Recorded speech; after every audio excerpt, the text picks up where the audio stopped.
종려주일이에요. 예수님 오시는데 종려나무 가지를 흔들어서 종려해요. 종려가 무슨 뜻이에요? 종려나무가 승리, 평화를 상징하는 그런 용어라고 지난주 말씀을 드렸죠. 예수님이 입성을 하는데 대제사장과 이 바리새인들은 예수님을 죽이려고 합니다. 그러나 무리들은 예수님 호산나 다윗의 자손이여 이스라엘의 왕으로 오시느니여 환영하죠.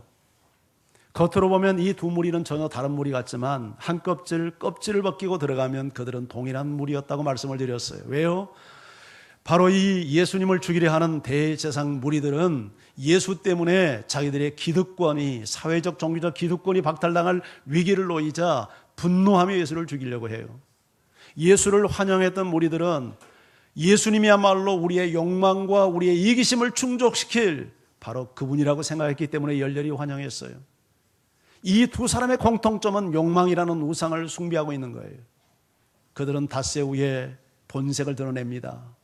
그래서 예수의 허상을 쫓다가 속았다고 배신당했다고 생각한 그들은 분노하며 예수를 죽이라고 목소리를 높여 폭도들로 변하죠.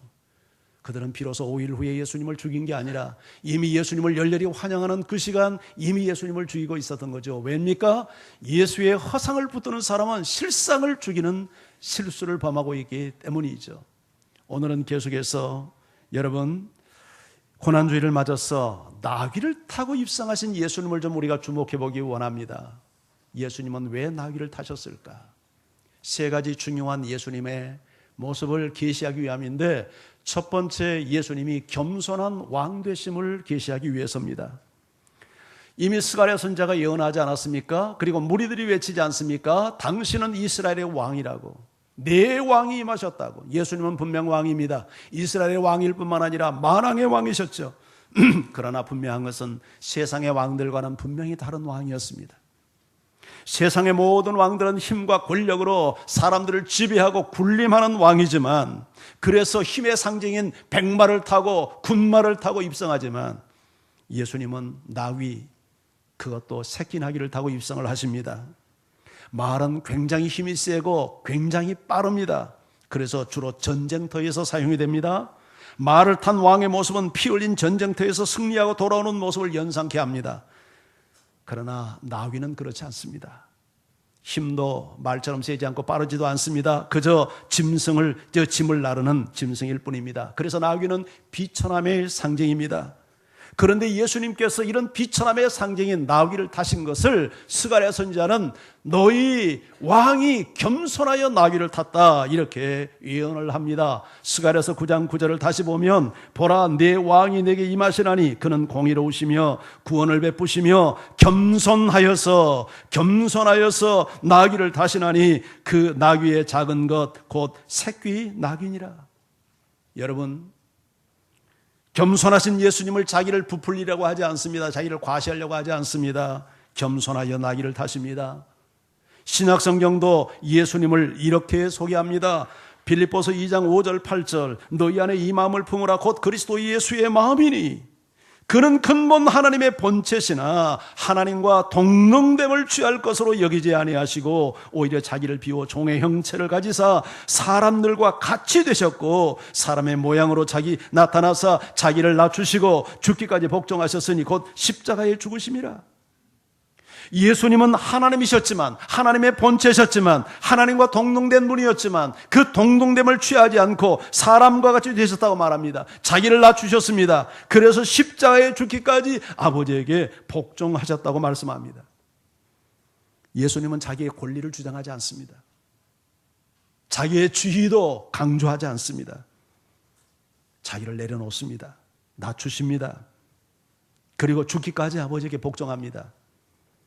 이러한 예수님의 모습 속에서 우리는 참된 겸손이 무엇인가 하는 것을 보게 됩니다. 이 사진 한번 볼까요? 누굽니까? 미국의 대통령 오바마 대통령입니다. 저 꼬마 손님이 백악관 견학을 왔습니다. 백악관 정원에는 짙은 잔디가 깔려 있고 그 내부에 들어가니 정말 그렇게 우아한 그런 내부가 우아한 모습이었습니다.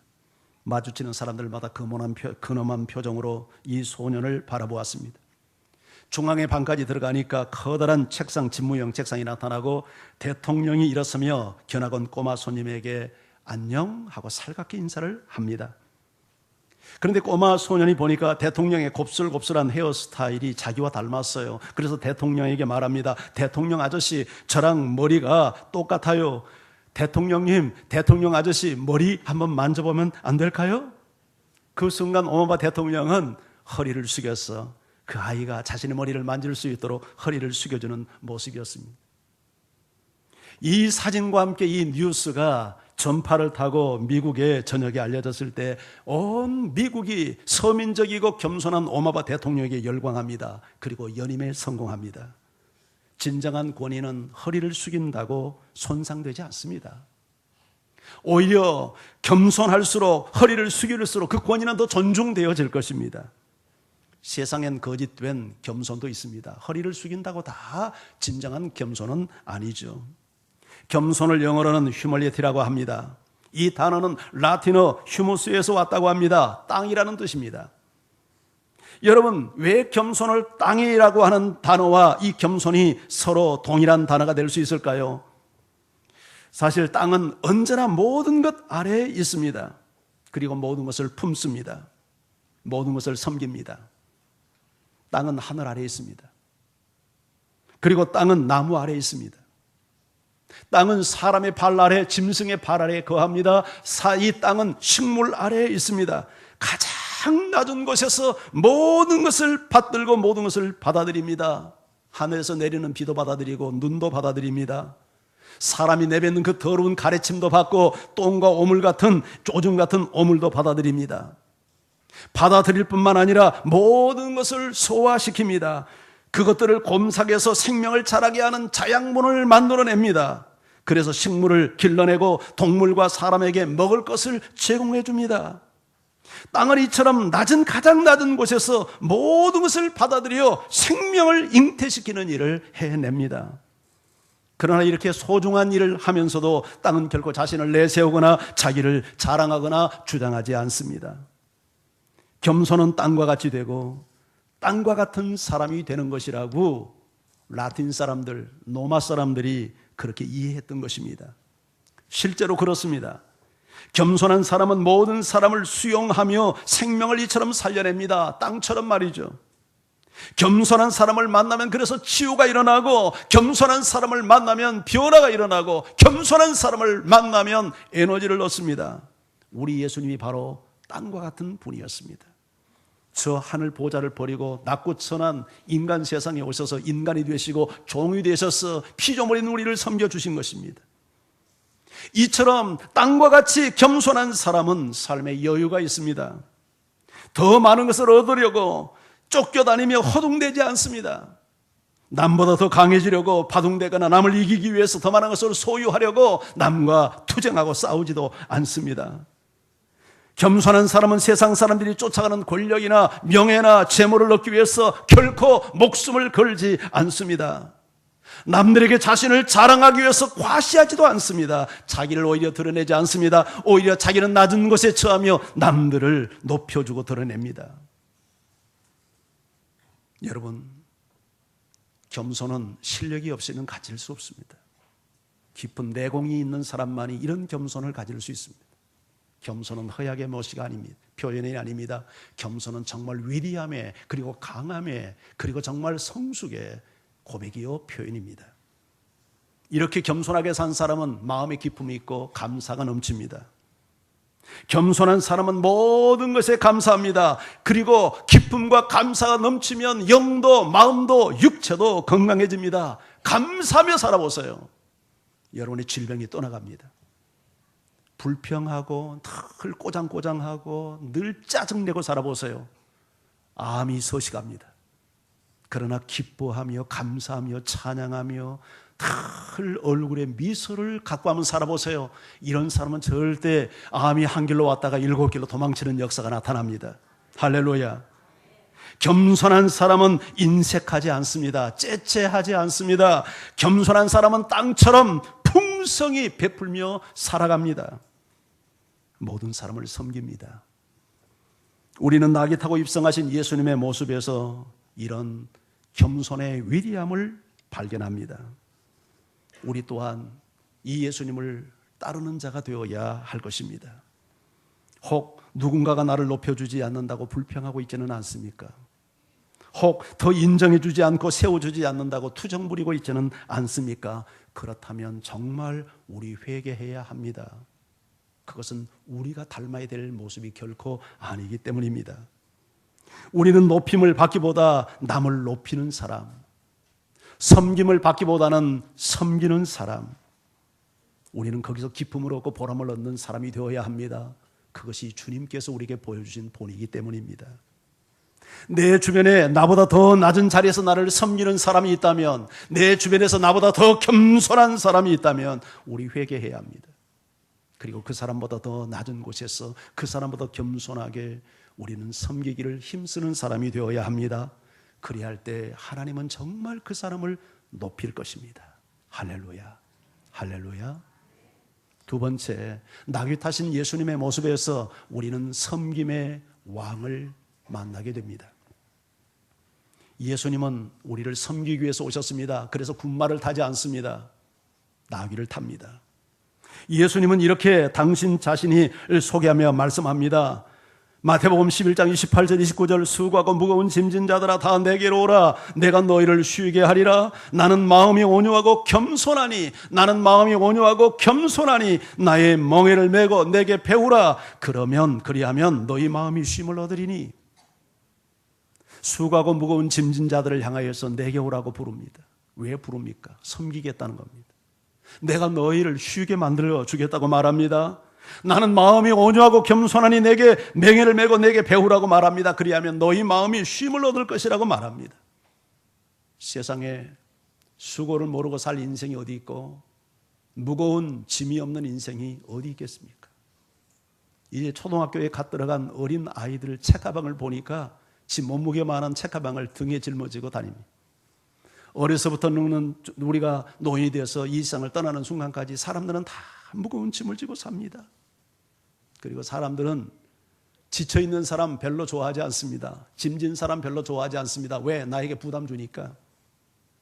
홀가분한 사람 좋아합니다. 그런데 예수님은 그런 사람을 부르십니다. 예수님은 섬기기 위해서 오셨기 때문입니다. 예수님은 특별히 수고하고 무거운 짐진 자들아 내게로 와서 나를 배우라. 나는 마음이 온유하고 겸손하니 내 멍에를 메고 나를 배우라고 말합니다. 그리하면 쉼을 얻을 것이라고 말합니다. 내 멍에를 메라는 말이 무슨 말입니까? 예수님과 함께 있자는 뜻입니다. 팔레스타인에서는 두 마리의 소가 같은 하나의 멍에를 메고 같이 밭을 가는 광경을 쉽게 목격하곤 한다고 합니다. 여러분, 나의 멍에를 메라는 말은 나와 함께 있자는 뜻입니다. 나와 함께 있어서 내 온유를 배우고 내 겸손을 배워라. 그리하면 너희 마음이 쉼을 얻으리라. 여러분, 사람이 쉼을 얻는 것은 휴가 간다고 되는 게 아닙니다. 여행 간다고 쉼 얻지 않습니다. 여행 갔다 오면 더 피곤합니다. 여행 후유증까지 생깁니다. 우리 아내는 말이죠, 여행 가기 싫어합니다. 갔다 오면 후유증 생긴다고. 예. 그래서 저는 좀 가끔 이렇게 쉬고 싶어요. 너무 지치니까. 그런데 저 사람 때문에 내가 못 갑니다. 그런데 사실 여행 간다고 쉬는 게 아닙니다. 휴가 간다고 쉬는 게 아닙니다. 사실 제가 가도 여행 간다고 해서 제가 자빠져 잠이나 자고 이렇게 하지 않습니다. 진정한 쉼은요, 마음이 온유할 때 얻는 겁니다. 마음이 겸손할 때 얻는 겁니다. 마음의 욕심을 내려놔야 쉼이 옵니다. 마음이 낮아진 사람이 쉼을 경험하는 것입니다. 이런 사람은요, 주님 앞에 주님이 만져줍니다. 쉼을 줍니다. 예배 드릴 때 보면 찬송 부르다가 눈시울을 적시고 기도하다가 눈시울을 닫고 이런 분들을 봅니다. 그런데요, 교회당 문만 열고 들어오는데도 가슴이 울컥해서 우는 분들이 있어요. 말씀을 듣다가 마음에서 눈물이 터지는 분들이 있어요. 그런데 그런 분들은 어떤 분들이냐면 대개 보면 마음이 온유한 분들이에요. 마음이 겸손한 분들이에요. 세상에서 지치고 세상에서 무거운 짐을 지고 주님의 도움을 갈급히 사모하는 분들이에요. 그런 사람들을 주님은 위로하십니다. 그런 사람들의 마음을 하나님이 만져주십니다. 여러분, 우리가 부르는 찬양 가운데 이런 찬양이 있죠. 나의 등 뒤에서 나를 도우시는 주. 반주 한번 해봐요. 우리 같이 한번 불러봅시다.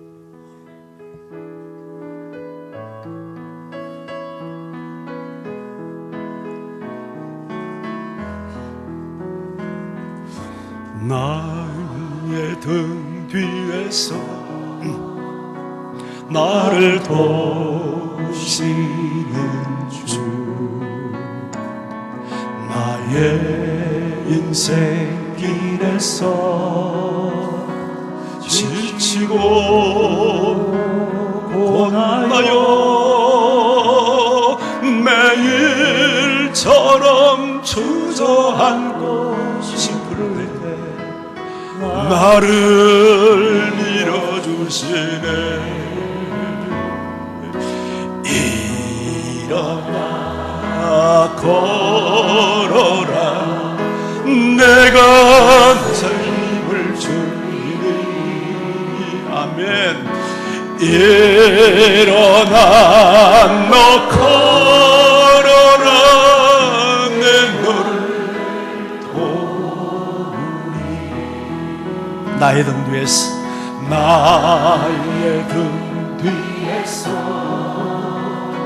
나를 도우시는 주. 평안히 길을 갈 때, 평안히 길을 갈 때 우리 눈에 잘 보이지 않죠? 보이지 않나도 지치고 권하여서 넘어질 때면 다가와 손 내미시네. 일어나 걸어라 내가 새 힘을 주니.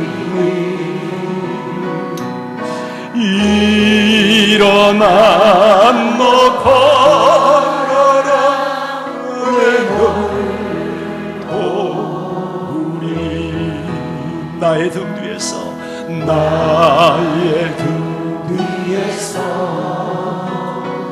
나를 도우시는 주.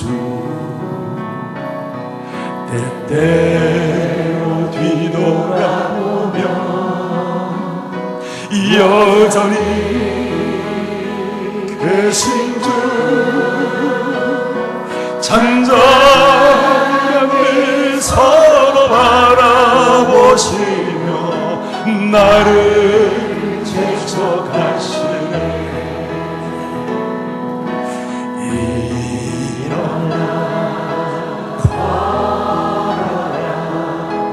내가 새 힘을 주니. 아멘. 일어나 너 걸어라 내 너를 도우리.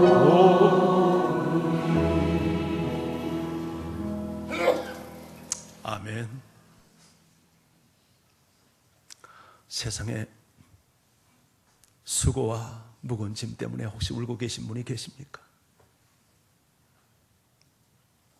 우리 주님은 나의 등 뒤에서 내 눈에 보이지 않지만 내게 곁에 나를 다가오셔서 등을 밀어주시면서 일어나라,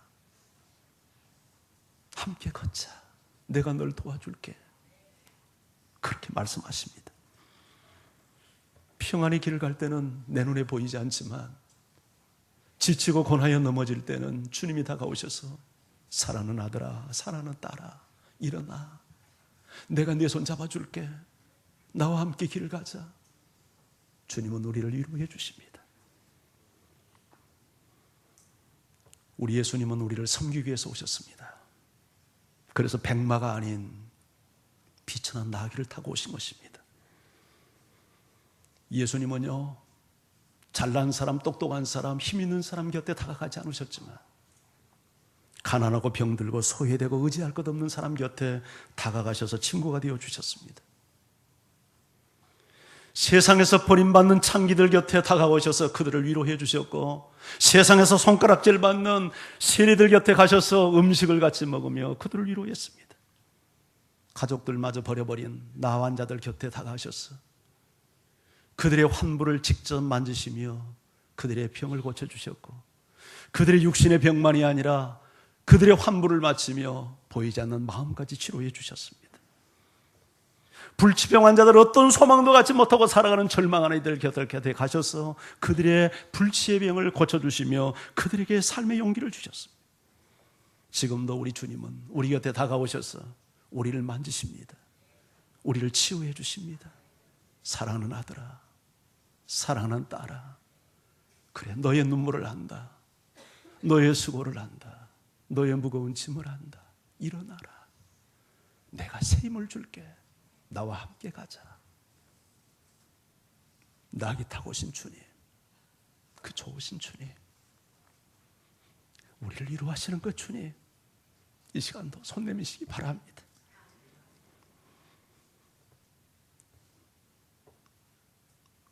예수님은 우리를 섬기기 위해서 오셨기 때문에 우리를 그렇게 돕는 겁니다. 마태복음 20장 25절 28절에서 예수께서 제자들을 불러다가 이르시되 이방인의 집권자들이 그들을 임의로 주관하고 그 고관들이 그들에게 권세를 부리는 줄을 너희가 알거니와 너희 중에는 그렇지 않아야 하리니 너희 중에 누구든지 크고자 하는 자는 너희를 섬기는 자가 돼 너희 중에 누구든지 으뜸이 되고자 하는 자는 너희 종이 되어야 하리라. 인자가 온 것은 섬김을 받으려 함이 아니라 도리어 섬기려 하고 자기 목숨을 많은 사람의 대속물로 주려 함이니라. 세상의 임금들은 힘을 이용해서, 권력을 이용해서 사람들을 지배하고 군림합니다. 그러나 너희는 그렇지 않아야 하나니 인자가 온 것은 섬김을 받기 위해서가 아니라 마땅히 섬김을 받아야 될 만왕의 왕이신 그분이 섬김을 받기 위해 온 것이 아니라 나도 섬기러 왔다.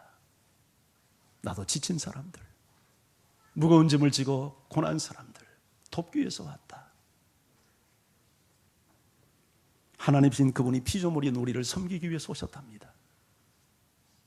거룩하신 그분, 죄 없는 그분이 죄를 짓고 배신을 때리고 주님 앞에 돌아서 버린 쓸모없는 우리를 섬기고 심지어 그 죄인된 우리를 다시 회복시키려고 생명을 내어주시기 위해서 주님이 오셨답니다.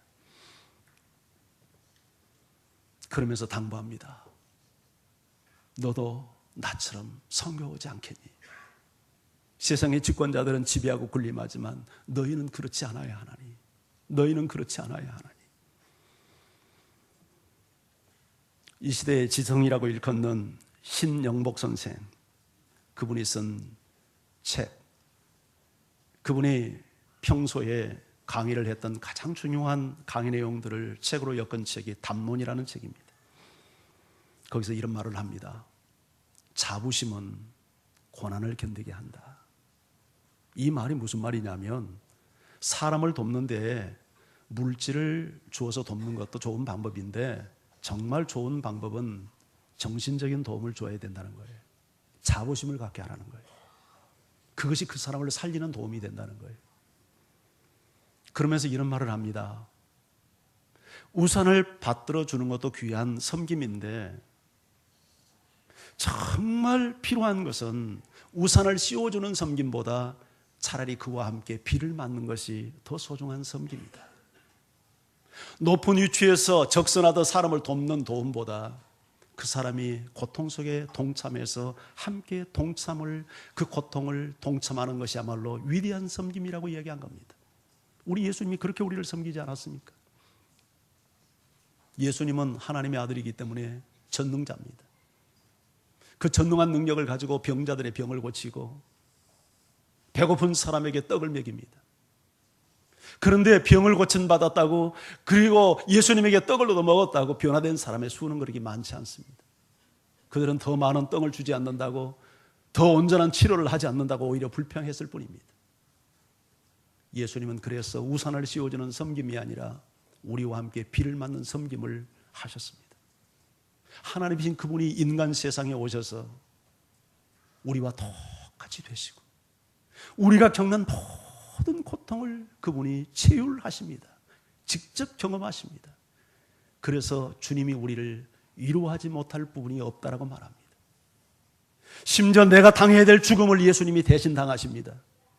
우리가 경험할 수 있는 죄인으로서의 모든 밑바닥 생활을 예수님이 다 경험하셨습니다.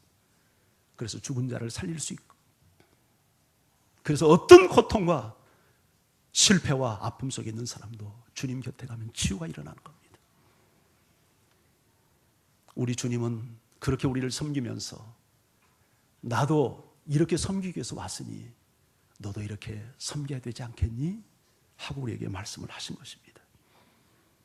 여러분, 비 맞는 사람에게 우산을 씌워주는 섬김도 중요하지만 울고 있는 사람과 함께 울고 고통받는 사람과 함께 고통에 참여하는, 함께 비를 맞는 섬김, 이 섬김은 더 위대한 섬김이 될 수 있는 것입니다. 여러분의 가정에서도 이렇게 섬기고, 우리 교회에서도 이렇게 섬기고, 여러분의 직장에서도 이렇게 섬기고, 세상에 나가서도 이렇게 섬기는 예수님과 같은 사람들이 되기를 주의 이름으로 축원합니다. 세상에서는 섬김 받는 사람을 높은 사람이라고 합니다. 그러나 하나님은 반대로 말씀합니다. 앉아서 먹는 자보다 서서 섬기는 자가 하나님의 나라에서는 더 위대하다고 말씀하십니다. 부부가 서로 섬길 수 있기를 바랍니다. 부모도 자식을 섬겨야 됩니다. 최근 우리가 자주 듣는 뉴스가 뭡니까? 부모가 자식 때려 죽였다는 이 뉴스를 매일같이 듣습니다. 8살짜리 죽이고 13살짜리 죽이고 4살짜리 죽이고 맨날 같이 부모가 자식 죽였다는 뉴스가 요새 지금 우리에게 들려집니다. 왜 그런 현상이 생길까요? 아무리 계모지만 어떻게 그 어린 아이 영하 10도의 그 추운 날씨에 찬물을 끼얹을 수가 있어요. 오늘 아침에 제가 샤워하는데 제일 처음에 틀면 찬물 나오잖아요. 제가 발에다가 찬물을 대면서 소스라치게 놀랐어요.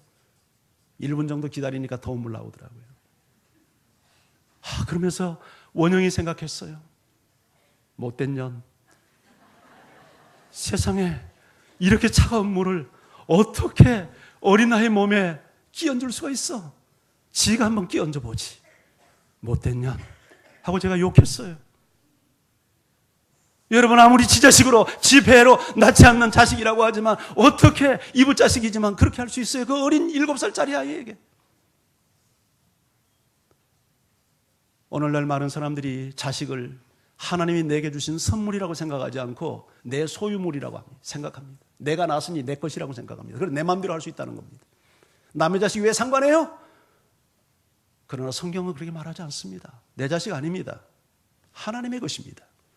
다만 나를 믿고 나를 충성되게 여기서 그 아이를 내가 잘 키울 수 있다고 믿고 내 육체와 내 사랑을 통해서 그 아이를 보낸 겁니다. 우리는 청직입니다. 우리는 관리인입니다. 우리는 하나님의 공주, 하나님의 왕자를 맡아서 잠시 그 아이를 하나님의 의도대로 사랑과 진리로 양육하고 길러야 될 우리는 관리인에 불과합니다. 그리고 주님 앞에 서는 날 그 자녀를 하나님의 의도대로 잘 기를 때 잘했다, 칭찬받고 상 주실 겁니다. 그러나 하나님의 의도대로 마르게 내 자녀를 바르게 양육하지 못했다면 하나님의 공주, 하나님의 왕자를 함부로 대한, 아마 원영의 엄마는 하나님 앞에 가면 되게 혼날 거예요. 여러분, 여러분의 자녀들 섬기고 있습니까? 내 자식이니까, 내가 낳았으니까 내 맘대로 하는데 왜 상관이에요? 왜 나라가 간섭해요? 여러분, 이것은 성령적인 태도가 아닙니다. 자녀도 부모를 섬기고 함께 섬겨야 됩니다. 교회 생활도 오시면 섬기십시오. 여러분들이 교회 와서 누가 나 안 섬겨주나? 그렇게 그런 마음 가지고 신앙생활을 하면 행복하지 않습니다. 늘 시험 들 일만 생깁니다. 이 교회가 왜 이렇게 인정머리가 없어? 왜 이렇게 사랑이 없어? 왜 이렇게 상냥하지가 않아? 맨날 이런 불평이 일어납니다. 그런데 여러분이 섬김을 받는 자리에서 조금만 내려와서 섬기는 자리에 한번 서보세요. 내가 무엇을 섬길까? 어떻게 섬길까? 이런 사람은 낯선 사람을 봐도 안녕하십니까? 인사하게 될 겁니다. 들어오는데 휴지가 하나 떨어져 있으면 그걸 내가 먼저 주울 겁니다. 여러분, 섬기는 의식을 가지고 교회 생활을 하면 교회 생활이 행복합니다. 기쁨이 넘칩니다. 감사가 넘칩니다. 에너지가 생깁니다. 그래서 교회는 즐거움이 생깁니다. 은혜 받습니다. 직장 생활도 섬겨야 됩니다. 먹고 살기 위한 호구책이 아닙니다. 직장은. 당신의 직분이 사장이든 사원이든 어떤 위치에 있든 섬기십시오. 죽게 하듯 하십시오. 죽게 하듯 하면 하나님이 응문의 기업의 상을 여러분에게 주실 것입니다. 예수님이 피조물을 섬기기 위해서 오셨습니다. 죄인을 섬기기 위해서 오셨습니다. 섬기지 못할 대상이 누구이겠습니까? 목사인 나는 여러분을 섬기기 위해서 쓰는 사람입니다. 말씀과 기도로 여러분을 섬기기 위해서 이 자리에 서 있습니다. 여러분도 각각 직분과 은사를 따라서 서로 타는 사람을 섬기고 가정을 섬기고 세상을 섬기는 하나님의 사람들이 되기를 주의 이름으로 축복합니다. 안현수 씨 잘 알죠? 고대 의대를 나왔습니다. 그리고 그 병원에서 내과 전문의 일하고 있었습니다. 그런데 그에게는 여러분 별명, 닉네임이 하나 있었습니다. 바보사 안수연. 그가 진짜 바보여서가 바보가 아니라 세상 기준으로 놓고 볼 때 바보처럼 살았기 때문에 바보사 안수연입니다. 여러분, 의사 정도 되면 모든 사람에게 존경받고 대접을 받을 만한 주의 아닙니까? 그런데 그는 늘 섬겼습니다. 환자들을 대할 때도 치료는 돌보는 건 내가 하지만 치료는 하나님이 해야 합니다. 환자들을 위해서 기도해 줍니다. 최선을 다했지만 실수로 혹시 잘못돼서 환자가 세상을 떠나면 그 장례식에 찾아가서 가족과 함께 아픔을 나누고 그렇게 위로했답니다.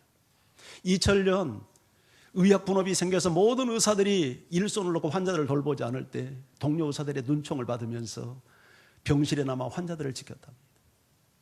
그의 가방에는 언제나 책과 찬양 테이프와 말씀 카드가 들어있어서 만나는 사람마다 필요를 따라 섬겼습니다. 의사의 봉급이 그렇게 적지 않지만 그의 통장에는 잔고들이 많지 않았습니다. 지난 1월달 고대 의대에서 안수연 10주기 추도식이 있었습니다.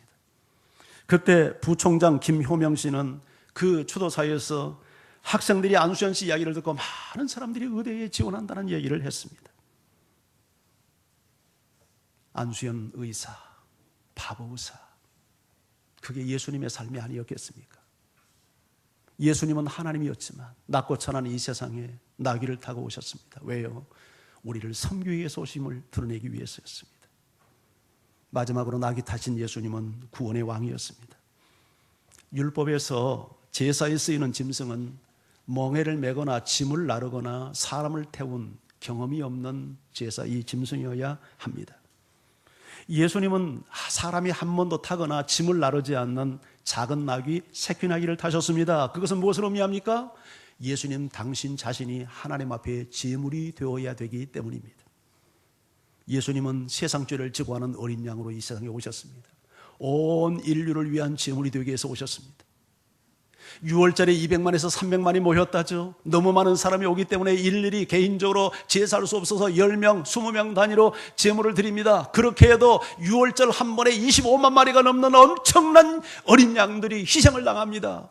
그런데 예수님이 마지막 제사를 드리고 나서는 더 이상 짐승 제사가 사라졌습니다. 왜냐하면 구약에 드렸던 그 모든 짐승 제사는 예수 그리스도가 드릴 완전한 제사에 대한 예표요 그림자에 불과했기 때문입니다. 예수님은 인류를 위한 마지막 제사를 드리기 위해서 오셨습니다. 당신 생명을 제물로 내어놨습니다. 예수님은 우리를 구원하기 위해서 오신 구원자였습니다. 아니, 유일한 구원자입니다. 아니, 그분만이 길이요, 그분만이 진리요, 그분만이 생명이십니다. 예수 그리스도 이외에는 그 누구도 아버지께로 갈 자가 없는 것입니다. 스가랴 선지자도 그 점을 예언했습니다. 스가랴 9장 9절에서 10절, 그는 공의로우시며 구원을 베푸시며 겸손하여 나귀를 타시나니 그가 이방 사람에게 화평을 전할 것이요. 그는 공의의 왕이요 구원의 왕이라고 선언합니다. 이방 사람에게 평화를 전하는 왕이라고 선언합니다. 말을 타고 세상을 정복한 왕은 진정한 평화를 만들어낼 수 없습니다. 높아짐으로는 세상을 화평케 할 수 없습니다. 내가 높아지면 누군가는 상대적으로 낮아져야 되기 때문입니다. 여러분, 힘을 가지고 세상에 평화를, 진정한 평화는 만들어내지 못합니다. 강하고 높은 말을 타고 전쟁터에 나가는 왕은 언제나 칼로 상대를 제압해서 상대의 권력과 상대의 재물을 빼앗으려 합니다. 그러나 그렇게 쟁취한 평화는 영원하지 않습니다. 중동이 왜 저렇게 계속해서 피바람이 붑니까? 왜 칼바람이 붑니까? 사실은 어떻게 보면 과거 우리 기독교의 잘못이 있습니다. 과거 1000년 동안, 250년 동안 계속됐던 여러분 그 십자군 전쟁, 그들은 예수의 이름으로 이 모슬렘군에 들어가가지고 엄청난 못된 짓을 많이 했습니다. 예수 믿는 크리스찬들이. 어쩌면 거기에 대한 보복일지 모릅니다. 힘을 가지고는 진정한 평화를 만들어낼 수 없습니다. 북한이 핵을 만들어서 국제사회를 저렇게 요동치게 만드는데 핵을 가지고는 진정한 평화를 만들어낼 수 없는 것입니다. 예수님은 어린 나귀를 타고 오셔서 제물이 되기를 원했습니다. 내가 제물이 될 때 진정한 평화는 이 땅에 일어납니다. 이런 예수님을 마음에 모시고 우리는 예수님을 배워야 합니다. 내 멍에를 메고 내게 배우라. 그리하면 너희가 쉼을 얻으리라.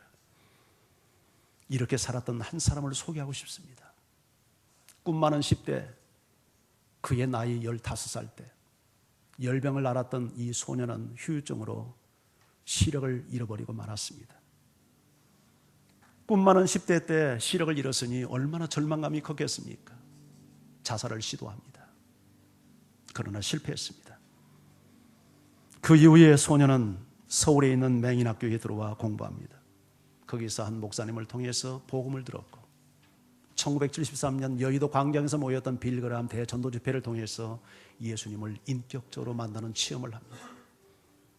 예수님을 만난 그에게는 한 가지 꿈이 생겼습니다. 자신과 같이 장애를 가지고 살아가는 이 땅의 사람들을 위해서 내 삶을 헌신하리라. 이 비전을 가지고 그는 총신대학에 들어갑니다. 그리고 3학년 때 미랄선교회라는 것을 조직해서 학생의 신분으로 수많은 장애를 가진 사람들을 돕기 시작을 합니다. 그는 거기서 멈추지 않고 미국에 유학을 해서 사회복지로 박사학위를 받고 다시 한국에 돌아와 총신대에서 교수로 재직하고 있습니다. 그리고 이 미랄선교회를 국제적인 조직으로 만들어서 전 세계의 장애를 받고 고통 속에 있는 사람들에게 복음과 함께 그들을 치유하며 복음을 전하는 놀라운 일을 행합니다. 이런 공로를 인정받아서 2004년 국민훈장 목련장을 수상하기도 했습니다. 그가 고통받는 사람을 향해서 이렇게 권면했습니다. 저는 하나님의 편애를 참 많이 받은 것 같아요. 예수님을 만난 이후 모든 일이 순조롭게 풀렸고 하나님이 모든 것을 저를 위해서 준비해 주셨습니다. 그런데 장애는 저에게 기회였습니다. 물론 실명은 저에게 큰 아픔이었고 눈물이었지만 하나님은 그 고통을 축복으로 바꾸어 주셨습니다. 이 세상에 의미 없는 고통은 없습니다. 조금만 인내해 보세요. 조금만 견뎌보세요. 당신이 겪고 있는 고난의 의미를 분명히 알게 될 거예요. 지금 총신대에서 학생들을 가르치고 미랄선교회 세계 총재를 역임하고 있는 이재수 교수가 했던 말입니다. 사랑하는 성도 여러분, 어떤 세상의 수고와 무거운 짐 때문에 울고 있습니까? 낙이 타고 오신 겸손하신 예수님, 그 예수님이 우리를 섬기십니다. 일어나라, 내가 새 힘을 주리니 내가 너의 등을 밀어줄게. 용기를 내라, 힘을 내라. 여러분, 우리에게 장애가 있습니까? 남들이 갖지 못한 어떤 결함이 있고 질병이 있고 고통이 있습니까? 그건 저주가 아닙니다. 오히려 그 당신의 약점 때문에, 그 고통 때문에 당신은 더 위대한 삶을 살 수 있습니다. 다른 사람을 섬기며 살 수 있습니다. 오늘도 낙이 타고 오신 주님 내 가슴에 모시고 우리 모두 주님처럼 살아가는 승리의 사람들이 되기를 예수 그리스도의 이름으로 축복합니다. 우리 찬양할까요? 웬 말인가 날 위하여.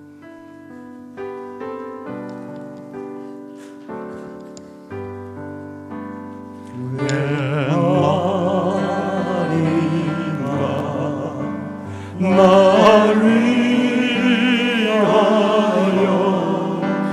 주 돌아가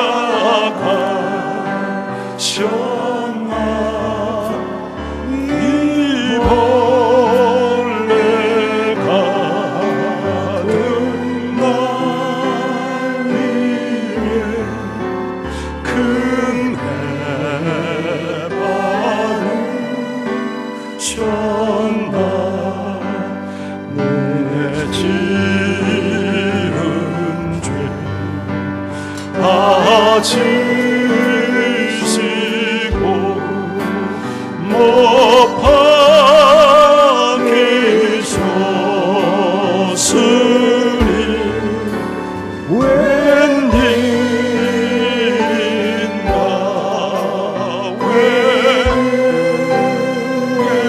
웬가 그